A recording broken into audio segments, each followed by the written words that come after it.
Good afternoon and welcome. I'm Jerry Firestein, Senior Vice President here at the Middle East Institute. I'm pleased to welcome you to today's important and timely panel on drivers of violence in Israel and Palestine. We're grateful to the George and Rhonda Salim Family Foundation for its ongoing support of this lecture series. Today's event is the first featuring MEI non-resident fellow Nathan Stock, who joined us in the summer of 2017 to cover Israeli-Palestinian issues. We're holding this panel to discuss his newly released policy paper, There Is No Status Quo, Drivers of Violence in Israel and Palestine. In his paper, Nathan assesses factors like domestic politics, Palestinian leadership, lack of legal status for Palestinians, and continued occupation as key drivers of violent conflict on the ground. If you did not pick up a copy on your way in, you can read his report at length on our website. Nathan will be joined today by Khaled Elgindy, a non-resident fellow at the Brookings Institution and a good friend of MEI. Khaled, the author of the recent book Blind Spot, will provide his insights to the perspective of Palestinians, as well as his own reactions to Nathan's recommendations. I'm also delighted to introduce Mona Shikaki, who will moderate today's discussion. Mona is an on-air correspondent for Al-Arabiya News Channel, a leading Arabic language news network. Based in Washington, D.C. since 2004, Mona covers a broad range of issues, including U.S. elections and politics, foreign policy, and Arab and Muslim American communities. She has reported from over 30 states, Guantanamo Bay, Dubai, the Palestinian territories, and South America. We will be using the interactive website minty.com to take questions today. If you pull out your phones or laptops and enter the information you see on the screen behind me, using the MEI website, MEI visitors, with the password guest 1947 exclamation point, and then log on to minty.com and plug in the code 534460, then you will have the opportunity to enter your questions, which Mona will be able to view during the talk. You'll also be able to view and upvote other audience members' questions, which will appear on your screens once you log in. Mona will refer to the most popular questions throughout the conversation. If you forgot your phone or you don't want to log on to minty.com, you may use the back of your handout to write down a question and pass it to the interns at the back of the room, who'll be able to enter your questions for you. You may also join the conversation on Twitter using the hashtag MEIPalestine. With that, I'm going to turn it over to Mona for the rest of the introductions. Thank you. The whole thing? So this is a really fascinating, interesting report, and I highly recommend everybody take a look at it. There is no status quo, and basically what you write is that what I kind of think a lot of Americans, Israelis, and even some Palestinians think of as the status quo, which is just a little bit of violence that is acceptable to both sides at a low simmer, is kind of the only way that this conflict can be managed for the time being, absent XYZ of reasons. What you're saying here is that this is a dangerous assumption and that there are a lot of dynamics in both Israeli and Palestinian society that might make this status quo unsustainable. And that there is an interest in the US to play a role, it is able to play a role, and that the two-state solution is the kind of solution that we should be going towards, generally. I'd love for you to shed some more light on this report and your findings. Can you tell us a little bit more about how the Israelis' internal dynamics and conversations about the Palestinian issue, how have these changed? Where are they now? And there's a general understanding that Israelis don't really have to compromise, and therefore they don't have to think about these difficult questions. What have you learned from your research? Well, first, thanks to the Middle East Institute for having us this morning. Thanks to Khaled for joining me, and thank you, Muna, for moderating. As regards the Israeli debate on the Palestinians, I think the first thing to emphasize is that a resolution of their conflict with the Palestinians has not been a high priority for the Israeli public in many years. There's survey data that bears this out going back some time. And to the extent that there is a conversation in Israel amongst Jewish Israelis about the Palestinians, it is underpinned by something that a Knesset member described to me as the normative middle-class consensus. The normative middle-class consensus among most Jewish Israelis regarding the Palestinians is underpinned by certain assumptions. The first is that way back in the summer of 2000, at Camp David, Israeli Prime Minister Ehud Barak put forward a generous offer to the Palestinians. The Palestinians rejected it, and instead, a couple months later, launched the Second Intifada. The historical record does not support that interpretation of the events, but that doesn't matter. Most Israelis believe this offer was made and rejected by the Palestinians. The second key assumption underlying this consensus in Israel is that back in 2005, Israel ended its occupation of the Gaza Strip, but in exchange, Palestinians in Gaza continued to launch rockets at Israel and engage in other attacks. That's also not an accurate reading of events, but again, it doesn't matter. Now, if you are an Israeli who holds these two beliefs, then certain conclusions logically follow. Well, first, there's no partner for an agreement on the Palestinian side, and there's also survey data in my report that bears this out. And even if there were, you would be concerned that further Israeli withdrawal from Palestinian territory would harm your security. So that is the consensus position amongst most Jewish Israelis. And it leads to a particular Israeli version of conflict management. But of course, Israeli conflict management is the occupation. It is expansionist. Conflict management doesn't mean that settlements are frozen, they keep growing.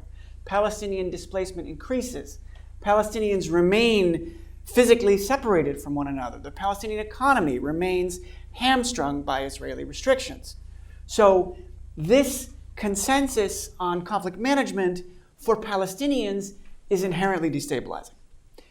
And to the extent that there is a meaningful counter-argument within Israel that says, no, it's not the status quo, the counter-position is annexation.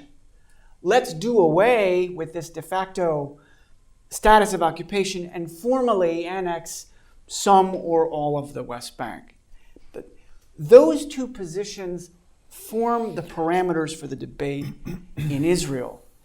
And in the absence of any meaningful outside intervention, since Israel is so much more powerful than the Palestinians, that has dictated the reality we find on the ground. So let us talk about these outside influences. Were they stronger before? Was there more pressure on the Israelis to compromise? How have they changed since then? I'm sure Khaled can speak to this. I would argue there has not been meaningful pressure from the United States on the Israeli government regarding the Palestinians since the first Bush administration. Dr. Nabil Shaf was a Palestinian foreign minister, a senior official. He tells a story about his first meeting with Dennis Ross, when Dennis Ross was the newly minted U.S. Special Envoy for a brand new peace process in the early 90s under the Clinton administration. And Shaf describes the U.S. envoy, Mr. Ross, explaining to the Palestinian delegation the role that the United States was going to play in this brand new diplomatic process. In Shaf's telling, Mr. Ross said, well, we're going to do three things. We will provide a venue for you and the Israelis to negotiate. We will provide aid and technical assistance to the brand new Palestinian Authority. And occasionally, if you and the Israelis get stuck on certain issues, we will put forward discrete bridging proposals. And in Shah's rendition of the story, he stands up and he says, well, thank you very much, Mr. Ross, but you just described the role that Norway was playing when they launched this. We want to hear the role that the United States of America will play as a superpower.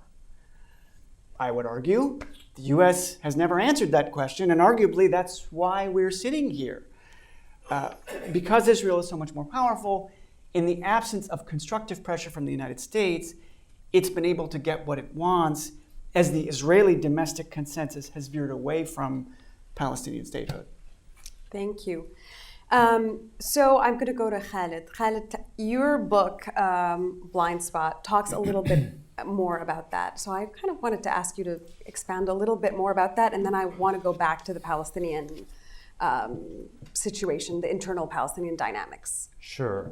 Thank you to MEI and to my excellent co-panelists.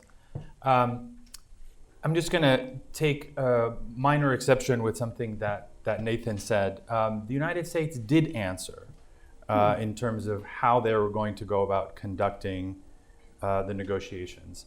And they've been rather explicit. Their answer was the United States is not going to put pressure on Israel because Israel has to be reassured. Israel needs to be reassured militarily, politically, diplomatically, and otherwise in order for them to be able to take, quote, risks for peace. And so they saw that as their job, is to provide Israel with as many assurances as they could for Israel to take these ostensible risks for peace. So that was their answer, and I think another way to think about it, and I've heard it described by former peace processors, is that the United States has to hug Israel into making these concessions. It clearly hasn't worked. And in the meantime, they have left essentially the parties to their own devices, which is really just another way of saying we're going to let the power dynamics on the ground dictate the reality and also the political direction of this process. And that is, for the most part, what has happened. Of course, if you allow party dynamics to dictate realities on the ground, you end up with Israel imposing certain ways, exactly as Nathan described it. What I found, just to kind of broadly give my sense of this report, I found it incredibly refreshing to read a very no-nonsense and kind of back to basics approach to conflict resolution.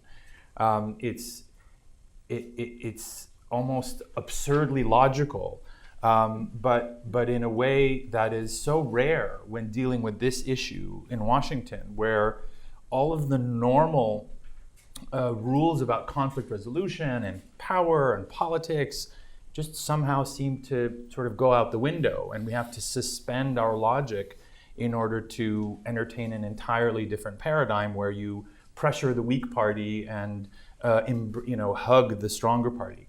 So it's a very atypical form of conflict mediation, and not surprisingly, it hasn't worked.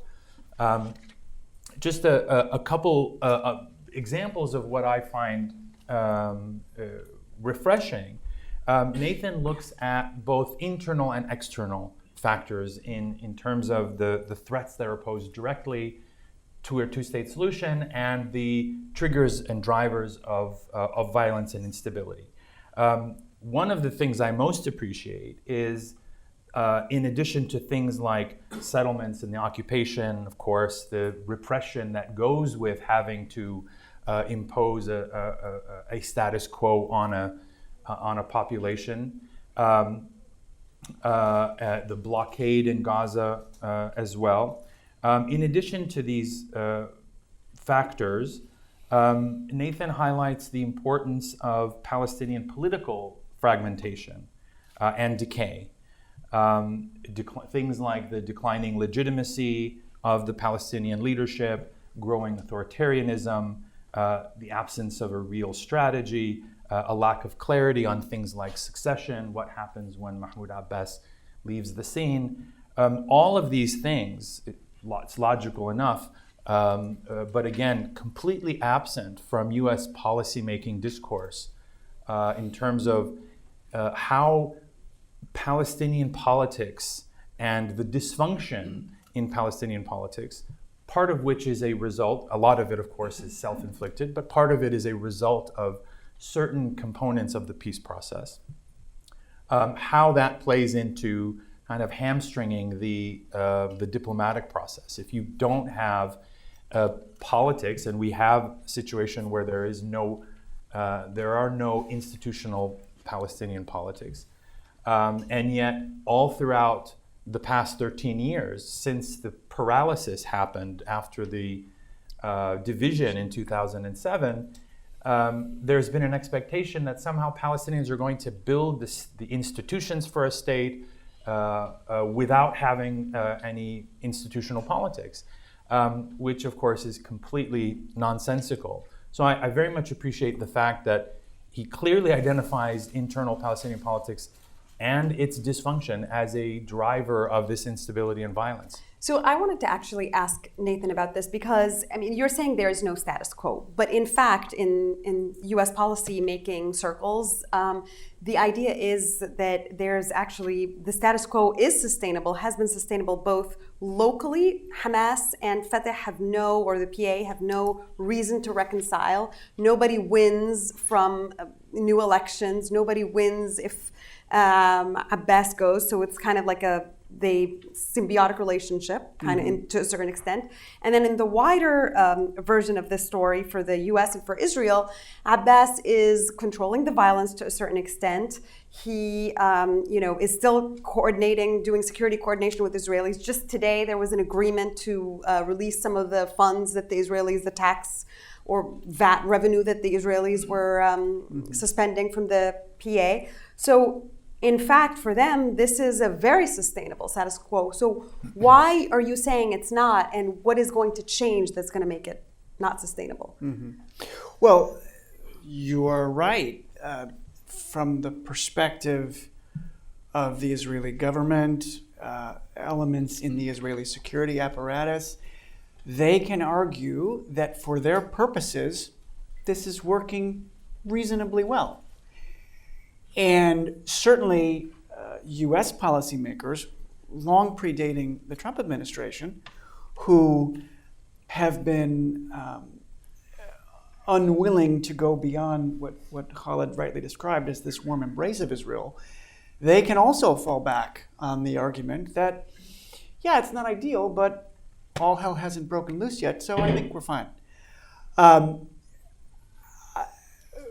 First of all, I think the long-term denial of Palestinian self-determination is not possible. Something is going to give, whether that is acts of organized or disorganized violence.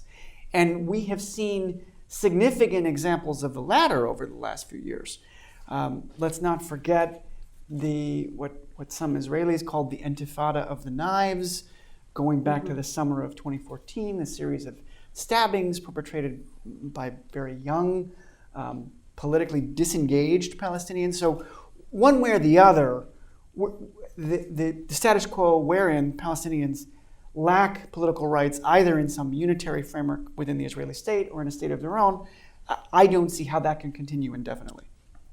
But more immediately, particularly in the West Bank, the idea that President Abbas or the Palestinian Authority can be propped up as this increasingly highly authoritarian governing entity, yet not run a state.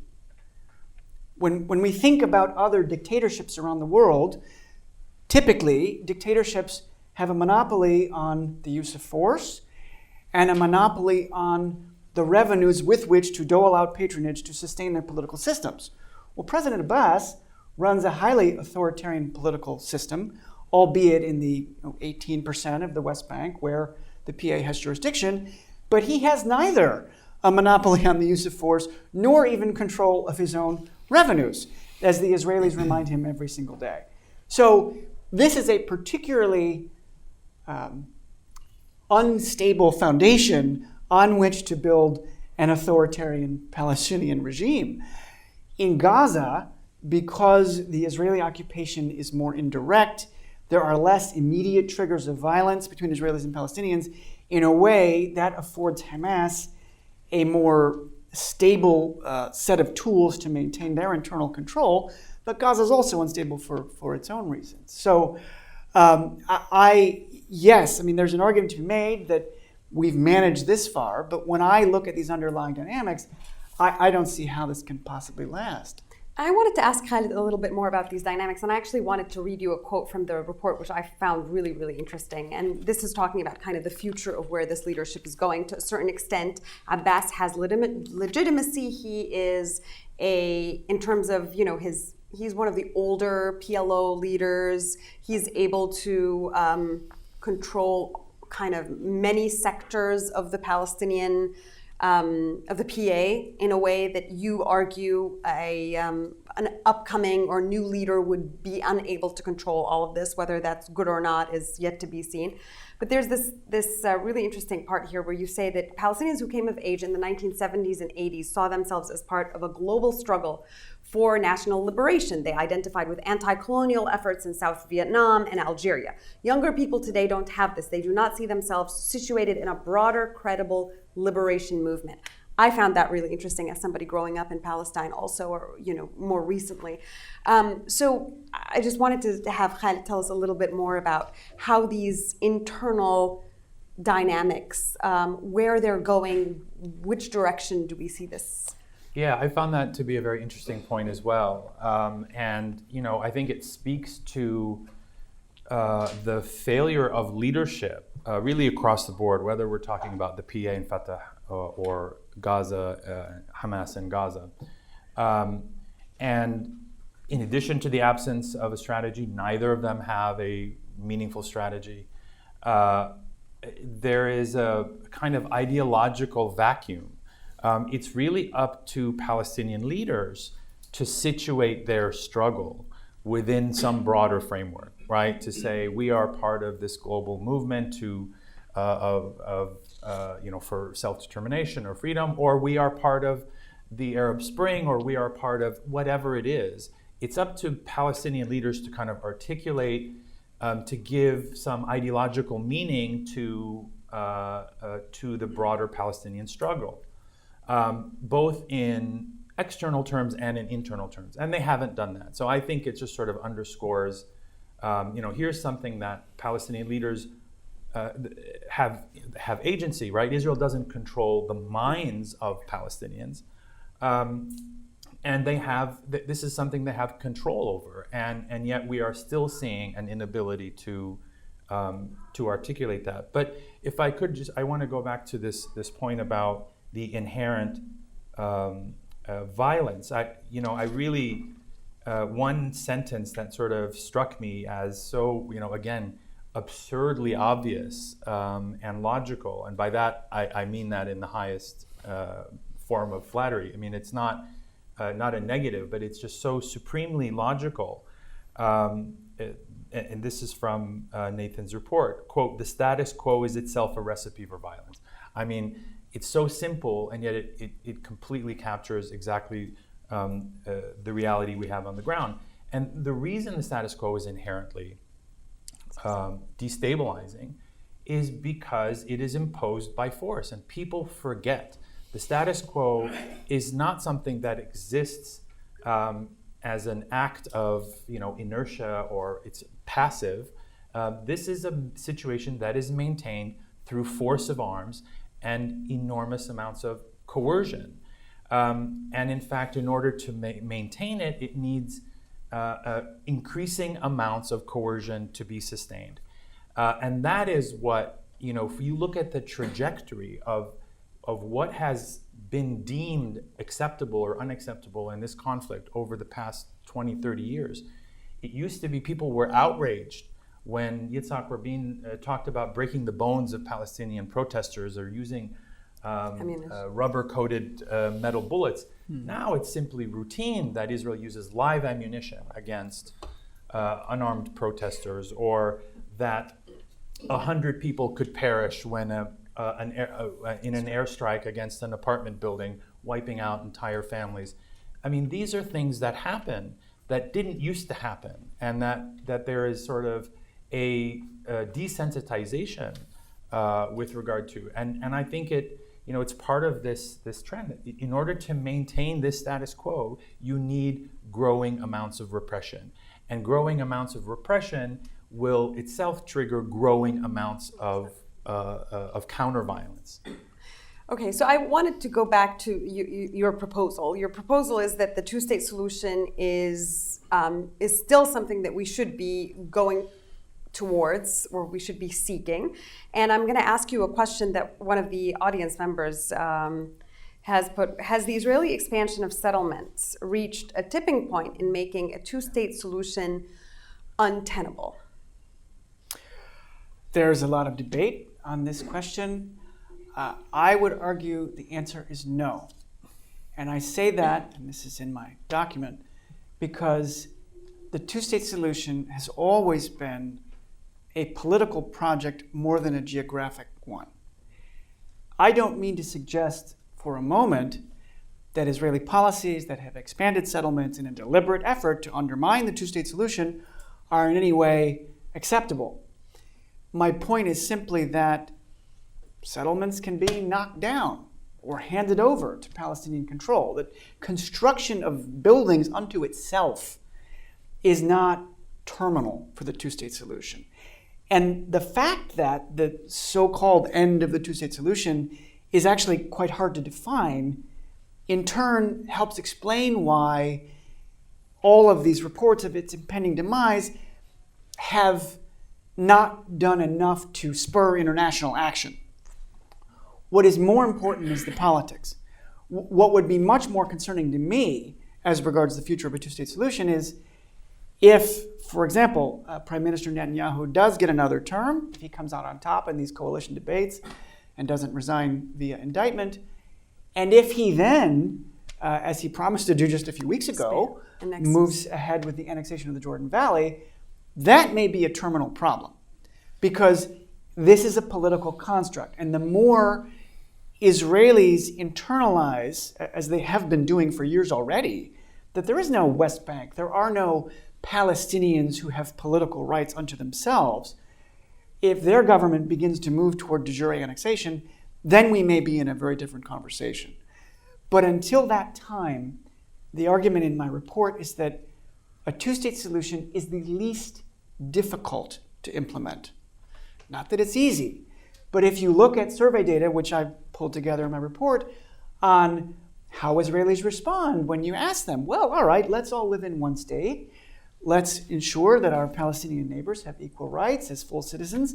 And the vast majority of Israelis, Jewish Israelis, certainly don't want that. So, and frankly, even Dr. Shikaki, the Palestinian Center for Policy and Survey Research, has been testing Palestinians on this question for quite some time.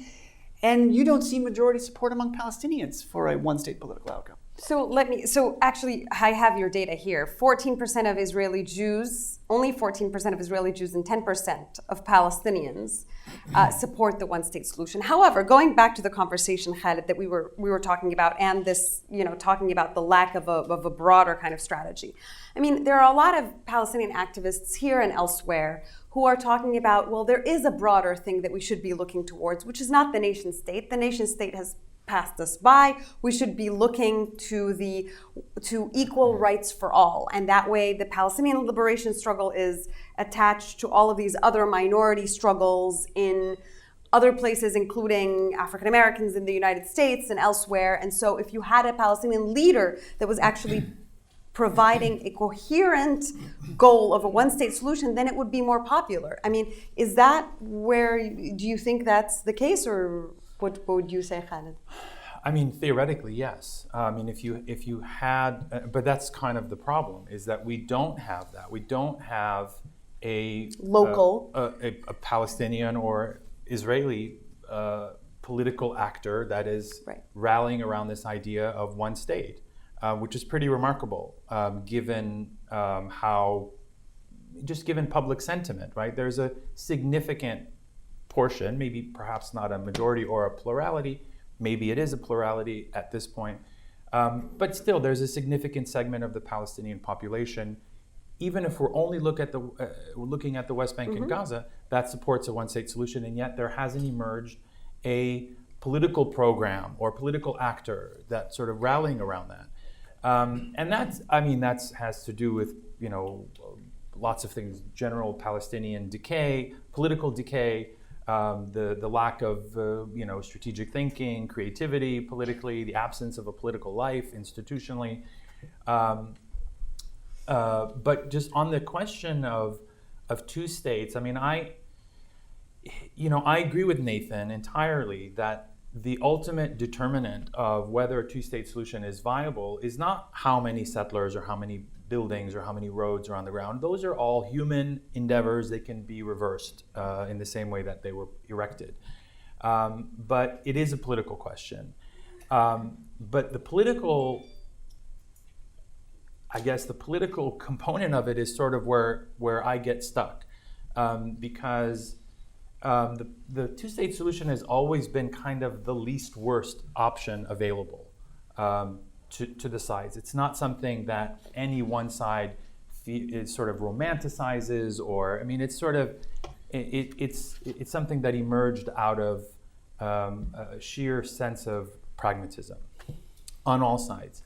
But what has kind of held it together, the idea of two states, or kept the idea of two states alive over these past however many decades, has been this kind of precarious political consensus that exists within each side, right? There's on the Palestinian side, a consensus of sorts there on the Israeli side, and on the American side. What we've seen over the last few years, particularly on the Israeli side, is the collapse of that political consensus. The Israeli side, it's very hard to find a political actor who's sort of rallying around the traditional notion of a two-state solution, not simply autonomy and let's call it a state. So it's collapsed pretty much on the Israeli side. The Israeli side is politically shifting ever rightward. And it's collapsed on the American side. There's no longer a bipartisan consensus on a two-state solution. One party is quite explicitly opposed to a two-state solution and simply denies the existence of the occupation. And on the Palestinian side, the consensus is also collapsing. I think it's still holding among the main political actors. Remarkably, even a group like Hamas has sort of de facto bought into the two-state framework, perhaps not in its Oslo iteration, but some version of a West Bank Gaza state. But it's very precarious. And so I don't know how we put that back together. So in my mind, the idea, I sort of feel like, well, that window has closed.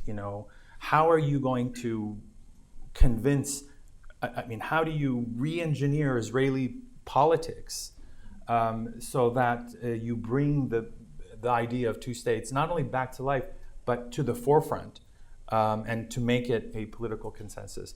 So in my mind, the idea of two states has become almost as untenable as the idea of one state. I see it as sort of equally unachievable.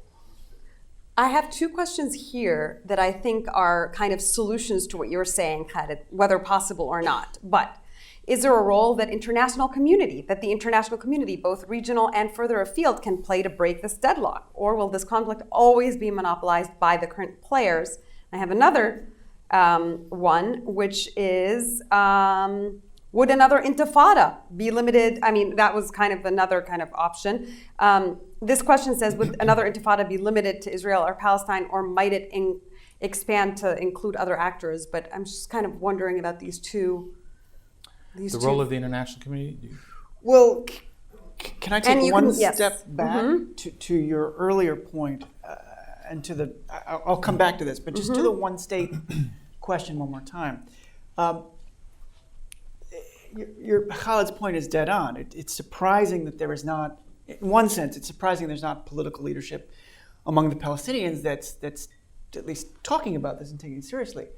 But to me, that lack of leadership is a symptom of one of the key problems I underline in my report, which is on the Palestinian side, a lack of legitimate political institutions.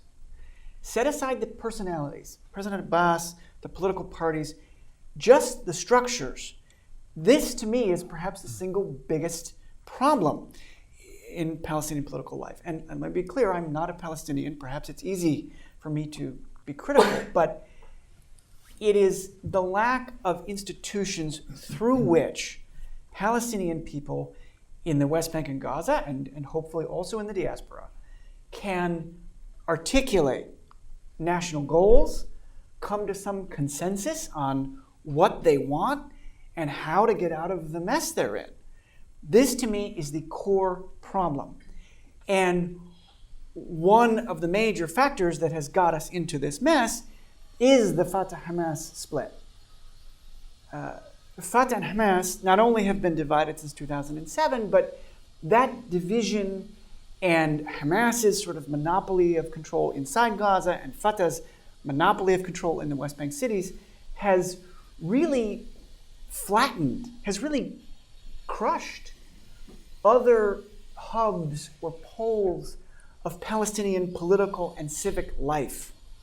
So there is no incubator, there's no space in which young people can be brought into political structures.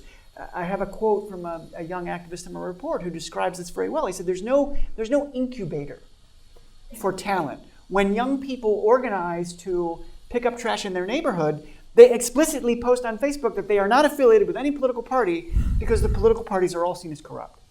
So this ossification of the Palestinian political system, which the U.S. plays a significant role in having engineered, I think has incredibly far-reaching negative consequences. It is prohibiting the Palestinians from having a much-needed national conversation on where they're going, whether that's a two-state solution or one-state solution or what have you.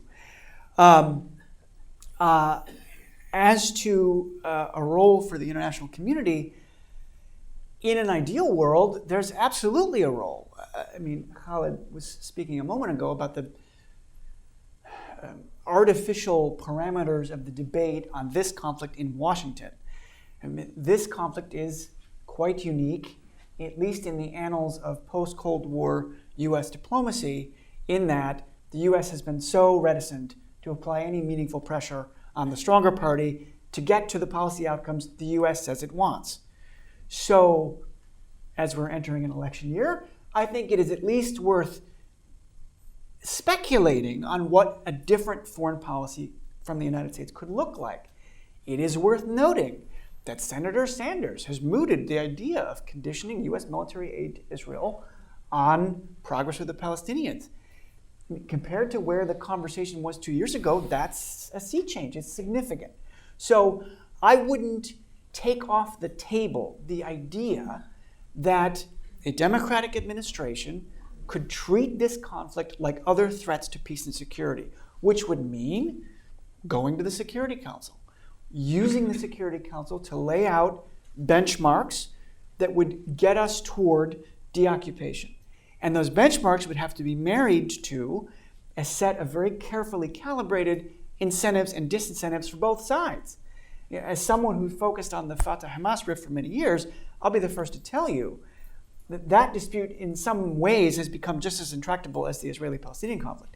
The Palestinians will need to face enormous coordinated pressure from the Western world, from regional states, if there's ever hope of pushing the Palestinians back to elections and over this Fatah-Hamas impasse, which would be a prerequisite for some kind of negotiated solution. So I think it is not, I would not take off the table the idea that someday the U.S. could engage multilaterally with our allies on this conflict to set incentives and disincentives that in particular could help change that conversation in Israel. And this goes to Khaled's last point. I do think it's possible to imagine an American president that lays out consequences for Israel for continued occupation. And I think there's reason to believe that that may move some Israeli voters to more constructive positions.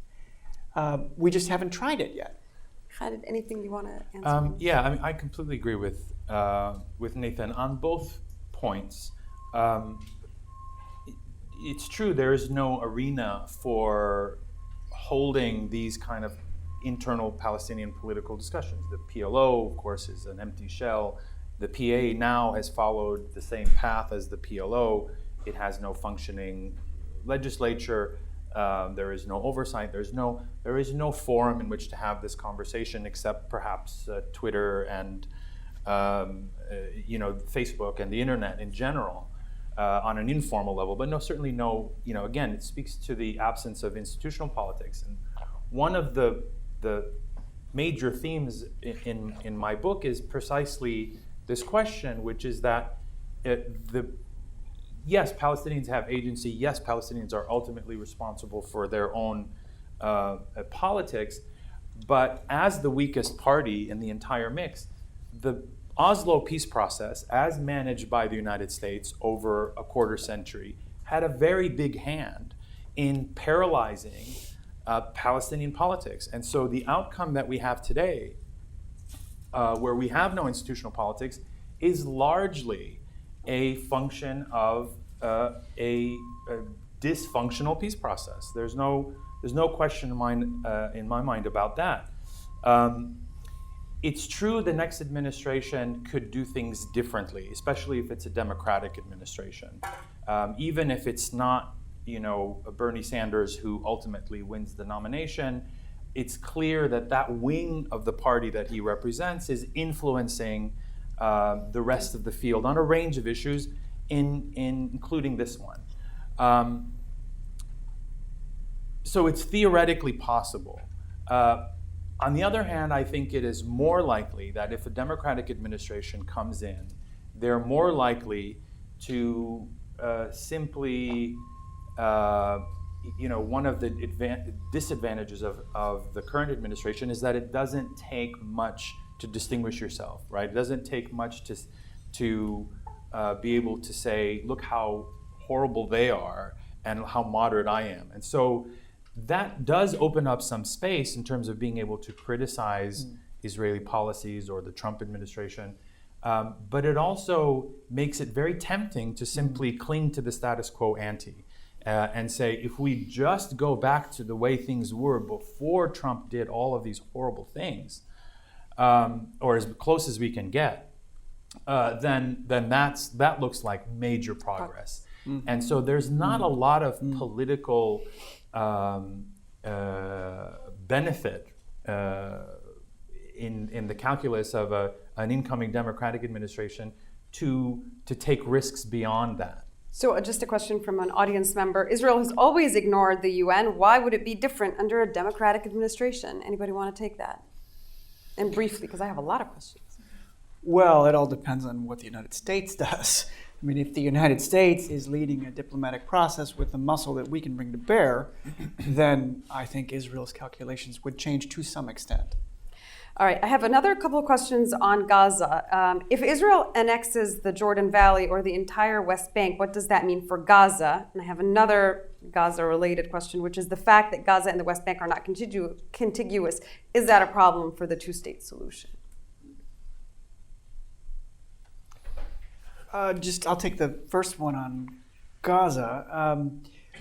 The Israelis have been explicit for years now of having a policy of political, cultural, social, economic separation between the West Bank and Gaza. I think Israel's best case scenario is that they can manage this rump statelet in Gaza under de facto Hamas control inside the territory. They would be okay with that.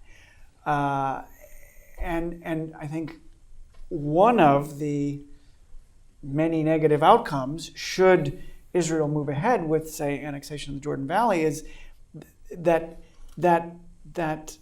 status for Gaza could be further codified. It'll be, if there's no two-state solution on the table, then Gaza is going to be left in this limbo indefinitely.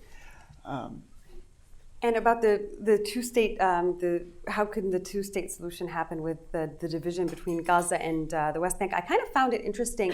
There's one part, I think, of the economic proposal that the Trump administration came up with, the part one of their solution, their deal of the century, had to do with the basically some kind of corridor between Gaza and the West Bank, which was not really given that much attention, but it's kind of interesting to see that that was something that was in the plan. I know that's been discussed in previous solutions to the conflict.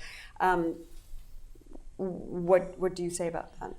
I mean, the short answer is you can't have a two-state solution without resolving this division between the West Bank and Gaza. It's a political division, it's a territorial division, it's an infrastructure division, it's at every level.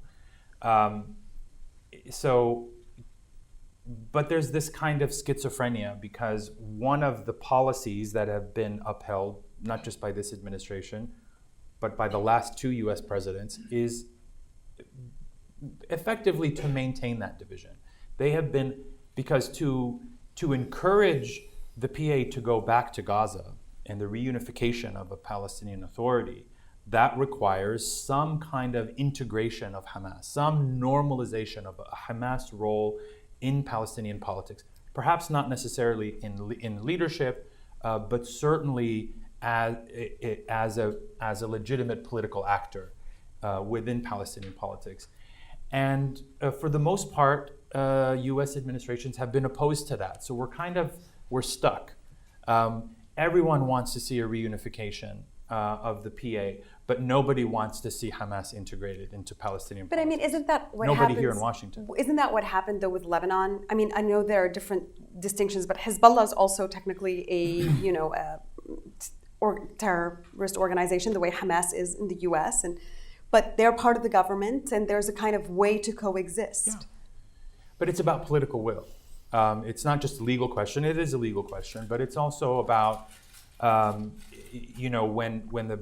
when the last consensus government happened in 2014, the Obama administration sort of dropped its opposition to it. And that was seen as a major move that, okay, even though Hamas isn't in the government, we are no longer going to insist that Hamas has to be opposed to any government for us to support it. It's a very low bar. And so they dropped it, but what they got a lot of grief from the folks on Capitol Hill for it. And there's a political cost to pay for an administration that comes in and says, we are going to find a normal place for Hamas within Palestinian politics. We're going to tolerate that. And I'm not sure that an incoming administration, certainly not the current one, is prepared to pay that political cost vis-a-vis folks on the Hill. So I have a question on Jerusalem. This is a question. Yeah, Can I just jump in on that?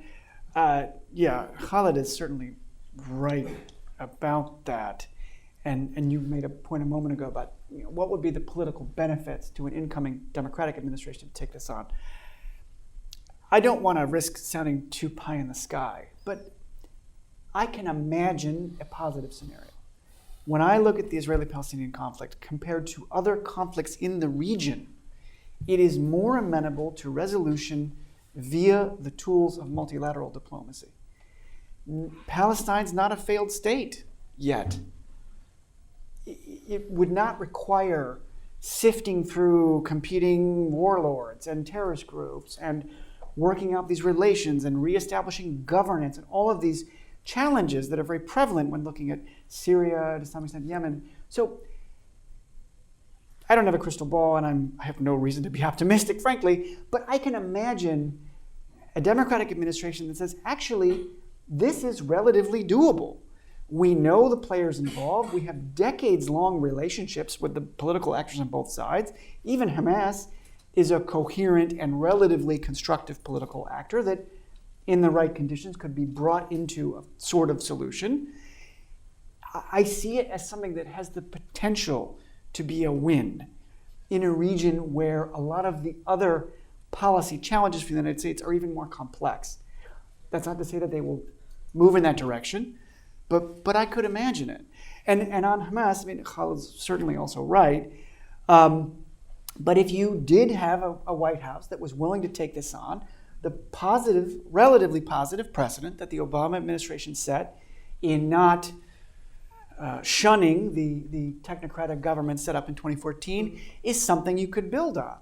And if there were an administration that was willing to signal to Hamas indirectly that, you know, we can accommodate you in Palestinian political life, it may not mean that you get to sit in a cabinet, but we can live with you in the system, provided we have a lot of say over, you know, who constitutes a government. Maybe that is the kind of constructive pressure on Hamas that in turn could force them to compromise. All right, I have some more questions for you. The status quo has been central to discussion about the status of Jerusalem. Can you comment on this?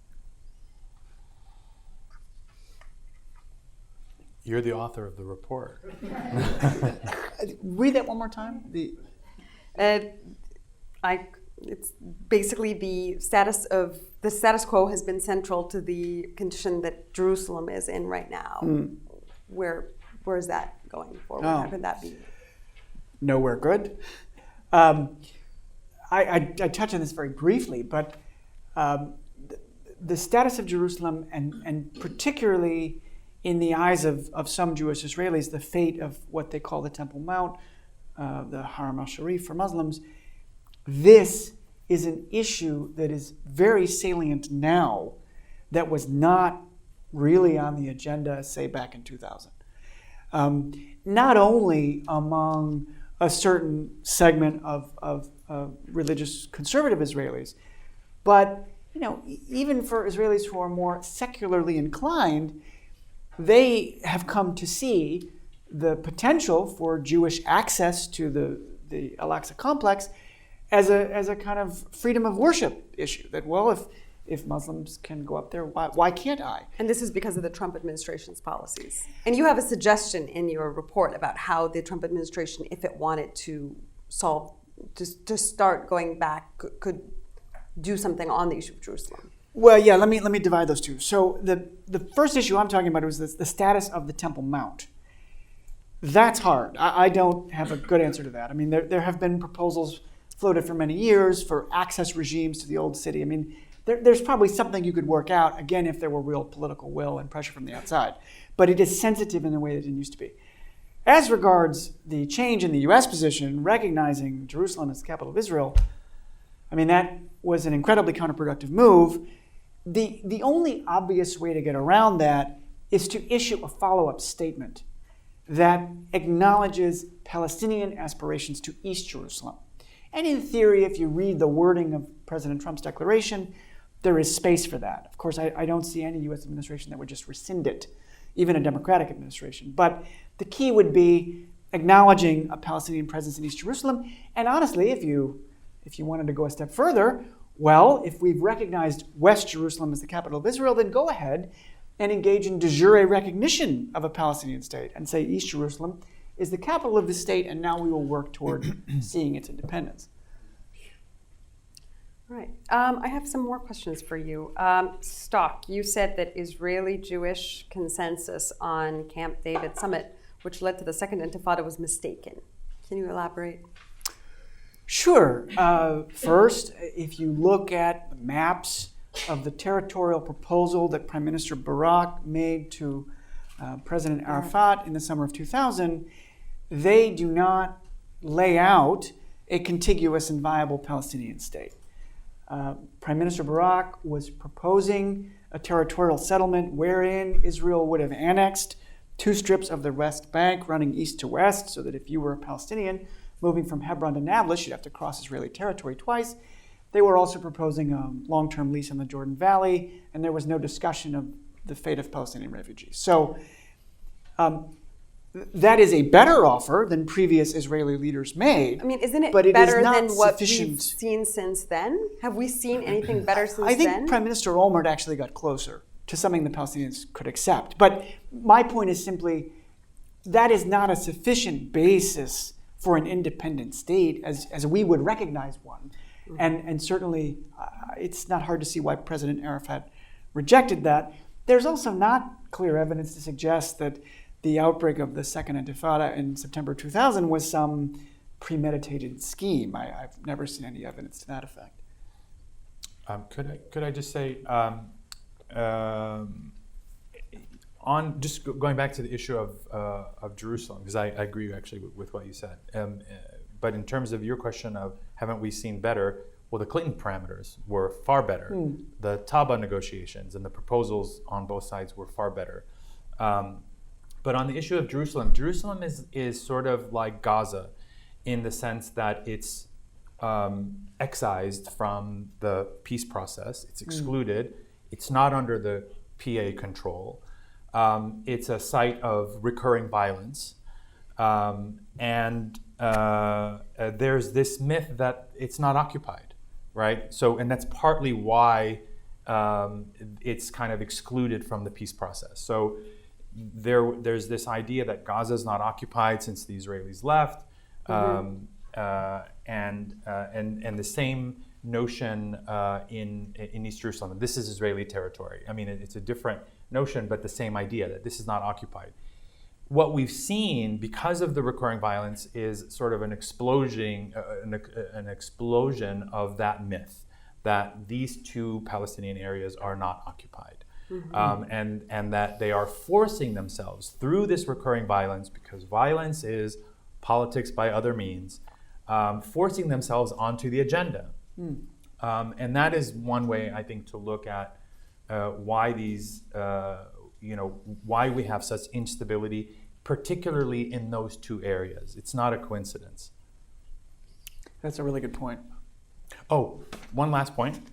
In terms of the space for on the Trump plan, and his recognition of Jerusalem, and that it sort of creates, it doesn't preclude necessarily the possibility of a Palestinian capital in East Jerusalem. It's sort of what I took from what you're arguing. I'm not sure that I agree with that. I think for all intents and purposes, just again, given the power dynamics on the ground, if you recognize the claims of the stronger party, then that party gets to interpret what that means.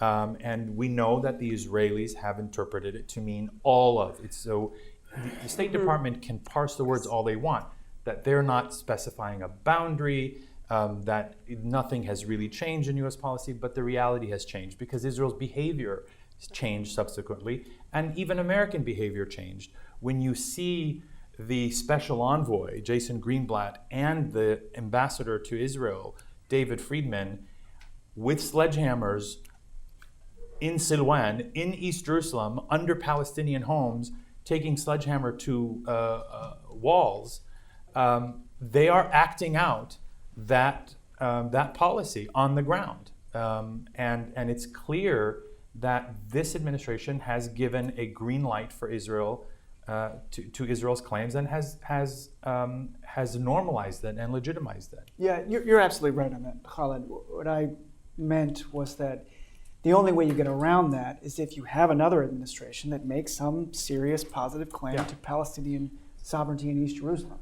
But in the absence of that, yeah, you're absolutely right. All right, I have some other questions for you. So the annexation of the Jordan Valley, how does that look? Palestinians forced from their land, is this just a Netanyahu dream? No. I mean, this was Naftali Bennett's plan. And when you answer that, I'd also like you to tell us a little bit. You interviewed some right-wing Israelis, and they have a lot of solutions for the West Bank. Can you kind of put that in that context? Sure. So I talked to a small selection of thinkers and activists on the far right in Israel. And it's by no means a comprehensive survey, but those conversations reveal certain underlying shared assumptions. First, there will be, from their perspective, some annexation of some Palestinian territory. They all agree that that's coming. The question is how much of territory and what happens to Palestinians residing therein. And the second key assumption is that Israel can, with relatively limited cost to itself, impose what it wants on the Palestinians, whether that is just annexation or right up through effectively choosing Palestinian leaders with whom Israel will prefer to do business and who will then manage local security, say, in Palestinian cities. This is the way the right is thinking about this, and it's very clear that these ideas have become more and more mainstream across the Israeli discourse. So, it's not a coincidence that Prime Minister Netanyahu just released a plan to annex the Jordan Valley a few weeks ago, but his former far-right education minister, Naftali Bennett, put out a plan to do that, 5 years ago now. If this actually happened, there's a whole other debate in Israel about how many Palestinians actually live in the Jordan Valley, and people on the right of the political spectrum in Israel argue that there are far less Palestinians there than there probably actually are. And in that context, they may be willing to grant them some right to vote because they don't see them, frankly, as demographically threatening.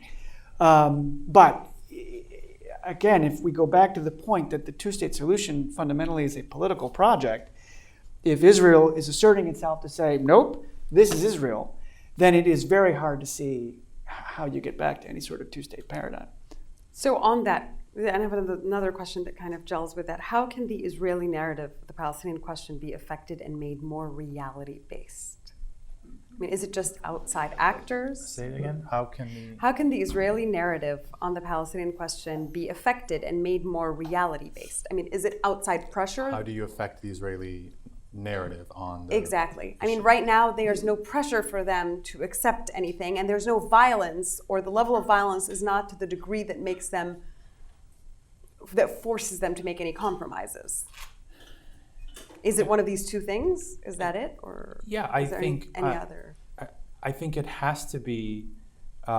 Look, everyone has their narratives, and if no one is challenging your narrative, you're going to continue to believe it.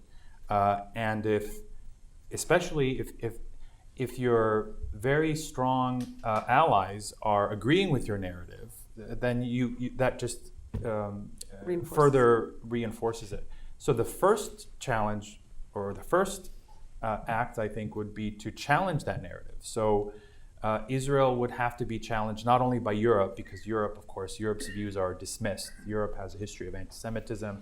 They can't be trusted.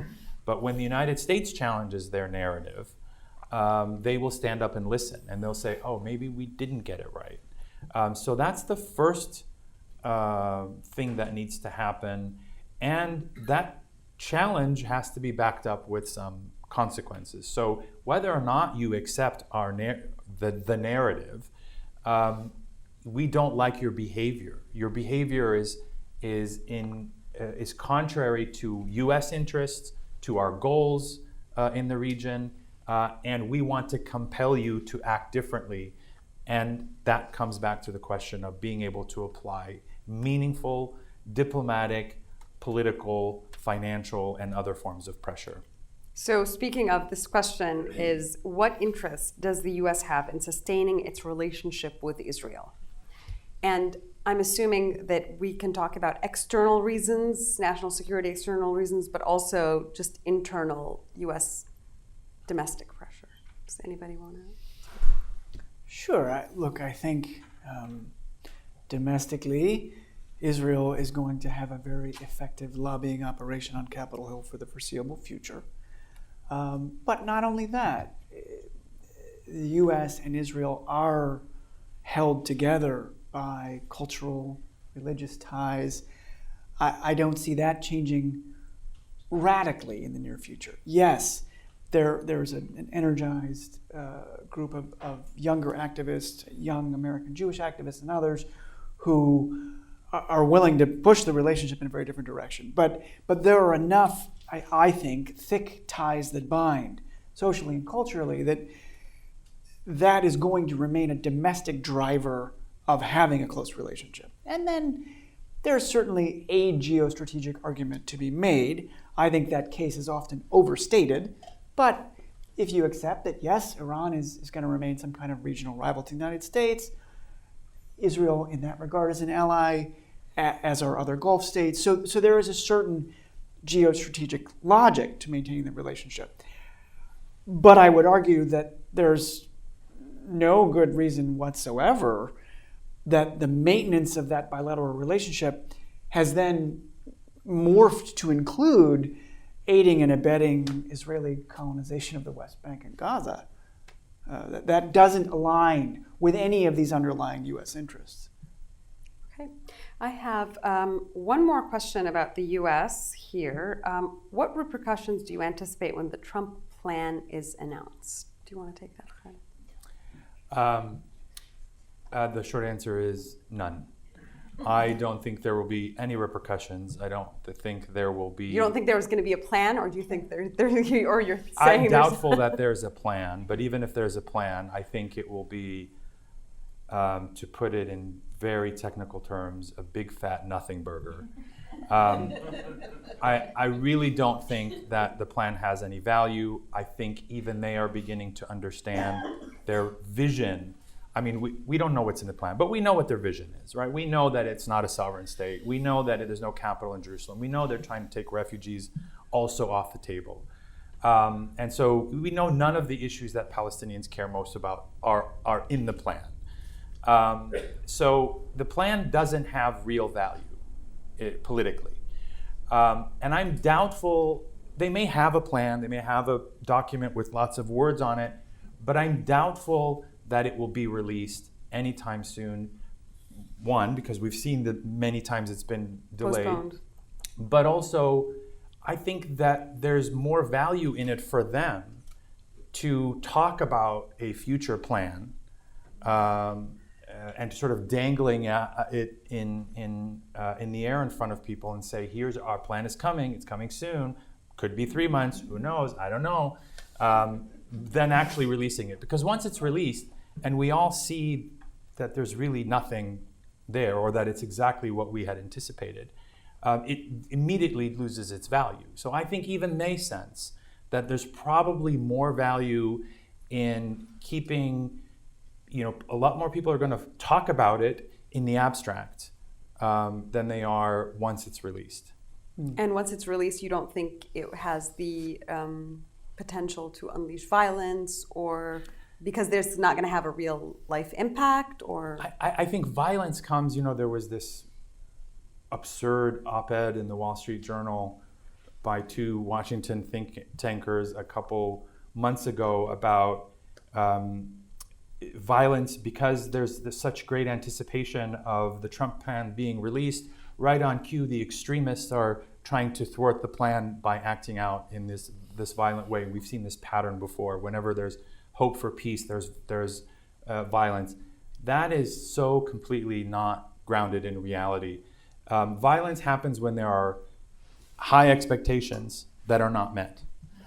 There are zero expectations of the Trump plan, and so I don't think it will produce any violence. But there is a narrative in Washington that you hear when, so the idea was a lot of policy makers would tell new administrations, don't announce that, don't move the embassy to Jerusalem, don't announce this, don't announce that, because if you do, it has the potential to spur violence.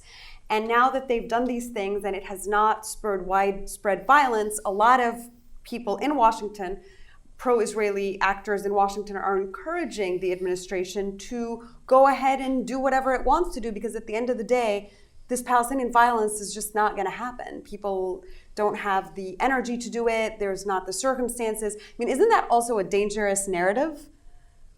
I mean, it's a double-edged sword, because if there's violence, right, after the Jerusalem embassy move, if there had been mass riots and violence and things blowing up everywhere, they would have said, see how extreme these Palestinians are.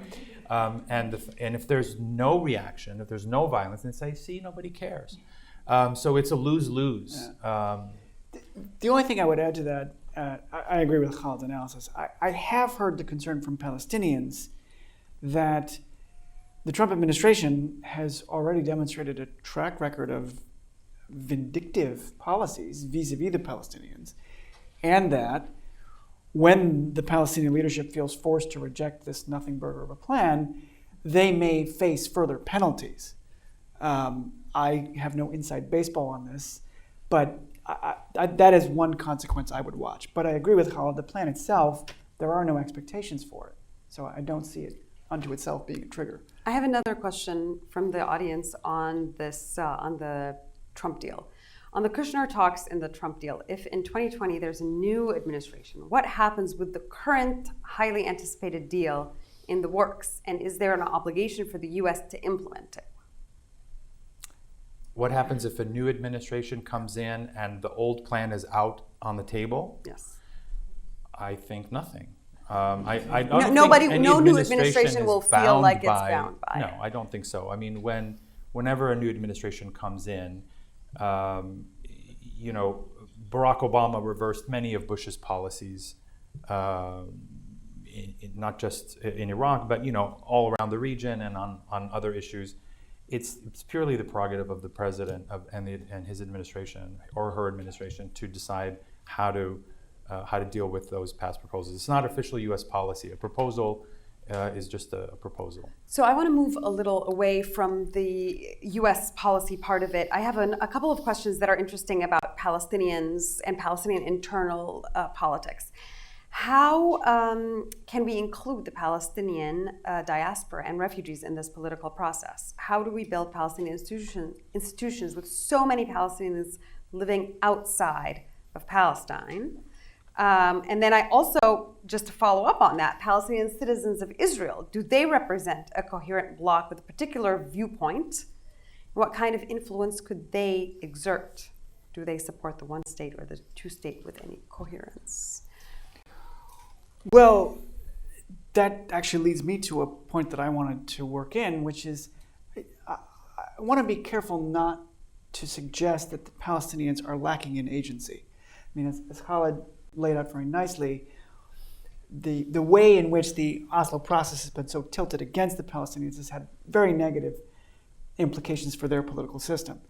But that is not to suggest that the Palestinians are powerless. As a more underlying point, were there a grassroots movement toward a one-state solution or a new wave of protests, nonviolent movements? Like, there are things in theory that the Palestinians could do to change the calculation in Israel to some extent. All of those things are very, very difficult to pull off, and the Palestinian leadership in the West Bank and Gaza is averse. Well, they don't even have a position on BDS or nonviolent resistance. Right. There's no coherent but strategy. I want to be careful not to take away agency from the average person. Now, that sort of bleeds into these institutional questions, and particularly when it comes to the role of the Palestinian diaspora. That, to me, is a reason why the PLO, for the foreseeable future, until this conflict is resolved, still should have a role to play. I think the idea of PLO reform, meaning that somehow reconstituting the PLO as a kind of umbrella government in exile that was more meaningfully representative of the range of Palestinian viewpoints, both in the West Bank and Gaza and beyond, there's a lot of value in that.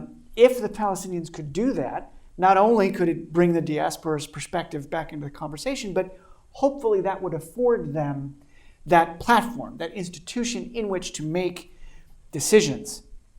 And as regards Palestinian citizens in Israel, I think there's a fair amount of survey data, I can't quote it off the top of my head, that suggests that yes, they have somewhat different interests in all of this. And that makes sense, right? They've been citizens of Israel now since '66.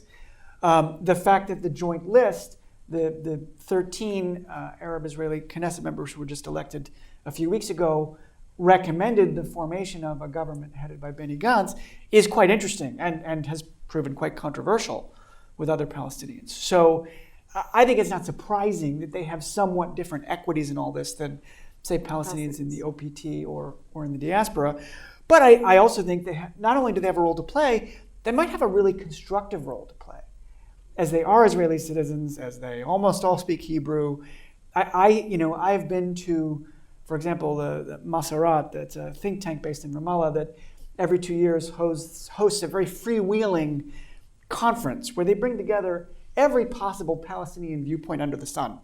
And so they'll have a panel with Palestinian academics in Jaffa and Islamic Jihad guys Skyping in from Gaza.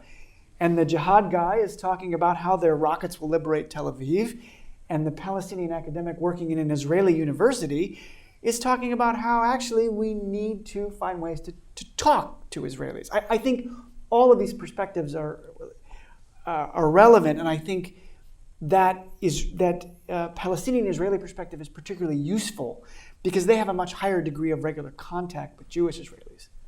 Anything you want to add on that? Yeah, I mean, I think it's an important question, and it's one that obviously concerns especially Palestinians in the diaspora who've been cut out of the political process for at least the Oslo period, for at least a quarter of a century, probably more. But it's hard to remember now, but once upon a time, the center of gravity of Palestinian politics was the diaspora. It was the refugee camps, whether in Jordan or Lebanon or the diaspora in general, where all of most of the current kind of political forces emerged from. That changed in the 1980s, starting with Lebanon and then certainly with the first Intifada. It shifted the center of gravity for the first time to the West Bank and Gaza, where it's been really ever since. Also, once upon a time, Palestinian citizens of Israel used to be part of the PLO. They were members in the PLO. They were, along with the Palestinian refugees, the two core constituencies of the PLO. Obviously, that also changed after the PLO recognized Israel, and that constituency has kind of fallen away, or I would say has been kind of sidelined by the PLO leadership deliberately.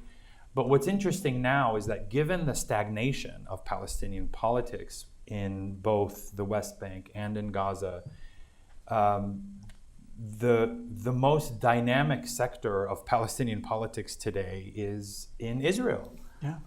Ironically, it's in it's the Joint List. It's and a lot of Palestinians, young Palestinians, look to them in the absence of, because your polling is excellent. I mean, the range of data that you have in this report is really incredible. But the polling clearly shows that more and more Palestinians, especially young Palestinians, don't identify with any faction, and they have no confidence in Fatah or Hamas.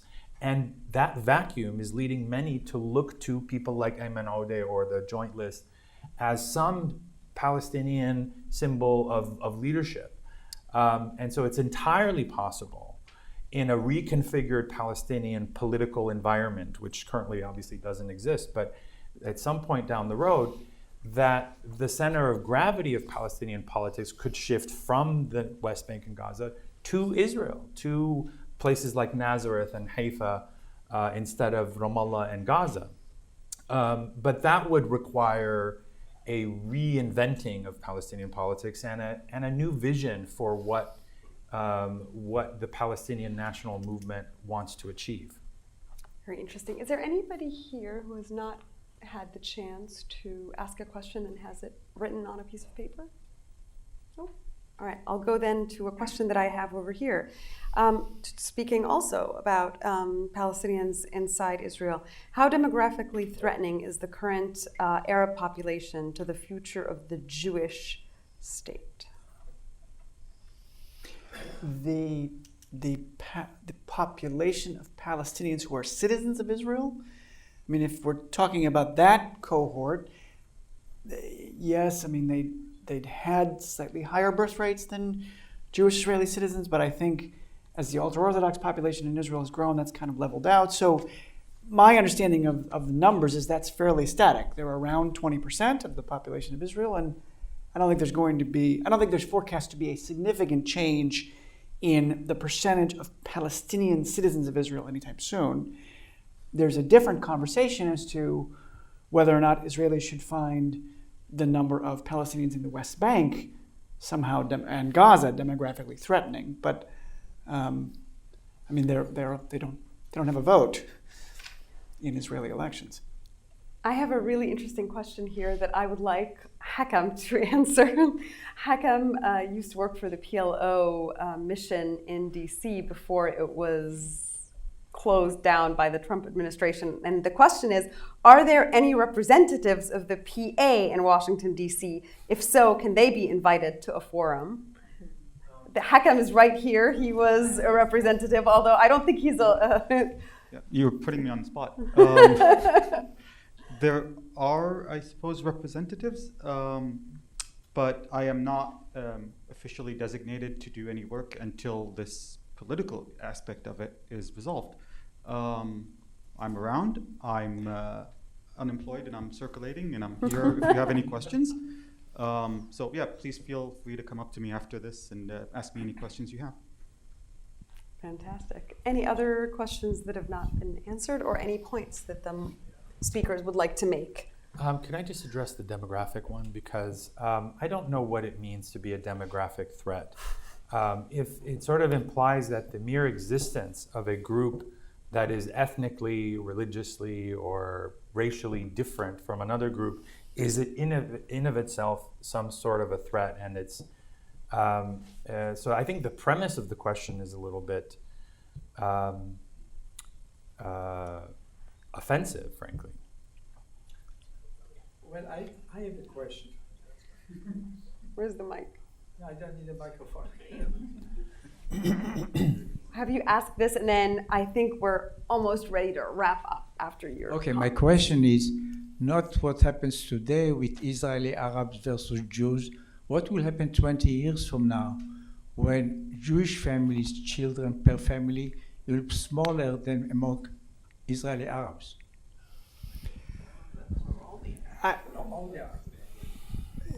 Including Palestinians in the West Bank and Gaza?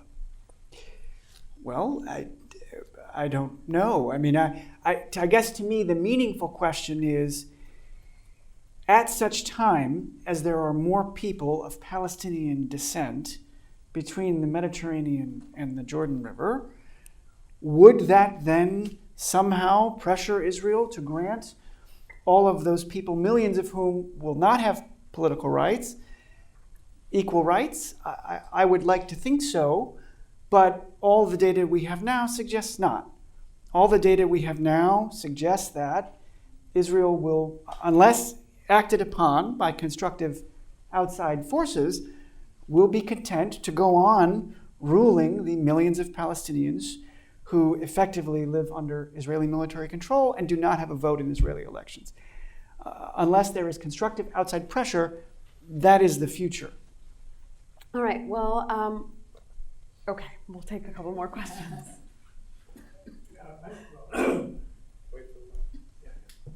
We'll take both of these questions together, and then we'll wrap it up. I'm not a Middle East expert. I spent most of my diplomatic career in Japan, but I have an interest here. My grandson established a business in Ramallah a couple of years ago, a rock climbing business, which was successful. And he's written a book about rock climbing in Palestine, which is going to be published, which is published, and is going to be on the bookstore soon. But my problem is, how can any of this change when AIPAC is perfectly satisfied with everything that Israel is doing? Expansion into the West Bank, treating Palestinians very shabbily. I mean, my grandson saw that right around his house in Ramallah. And of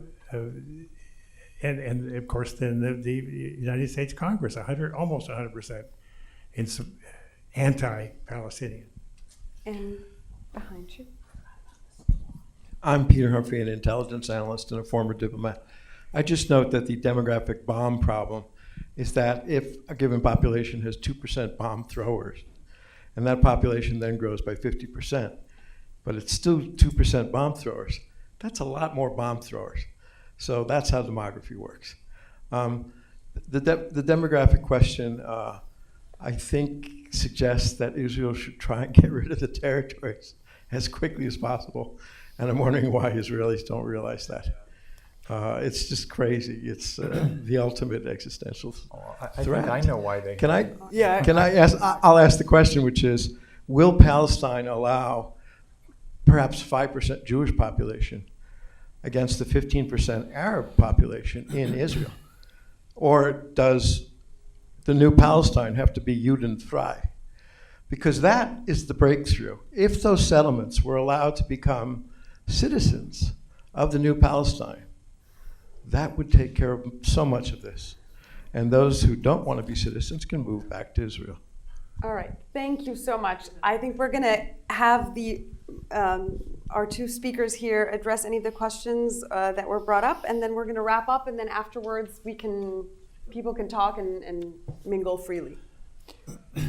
Let me take the AIPAC question first.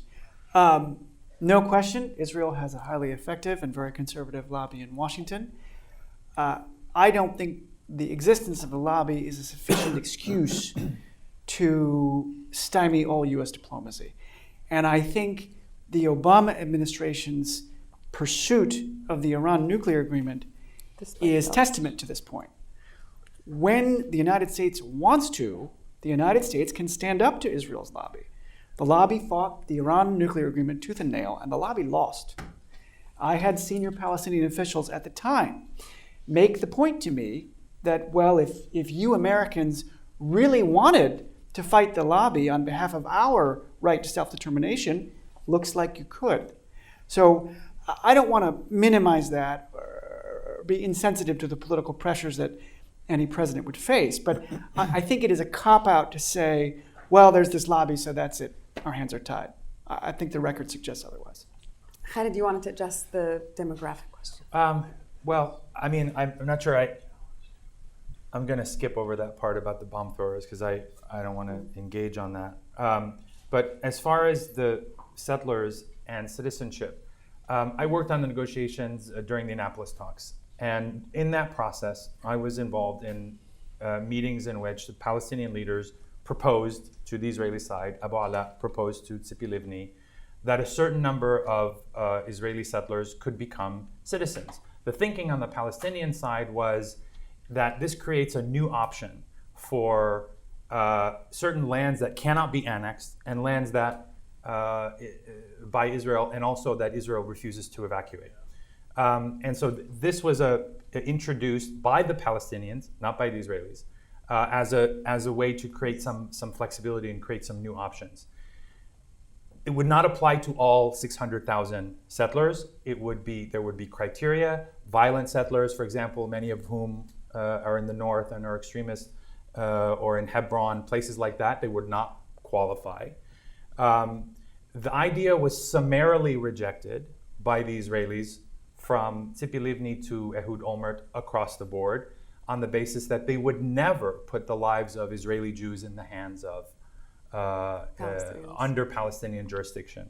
So it's not a game changer. It's not a breakthrough. I suppose it could have been had the Israelis been willing to entertain the idea, but the idea has been proposed and it was completely rejected by the Israeli side. Well, I want to thank our panelists. Thank you so much. Thank you. Nathan Stock for your wonderful report. I encourage everybody to read the report. It's really good. And thank you so much, Khaled Elgindy. And I encourage you to go and buy his book, Blind Spot. Buy the book. Thanks, guys. Thanks a lot. Always fun.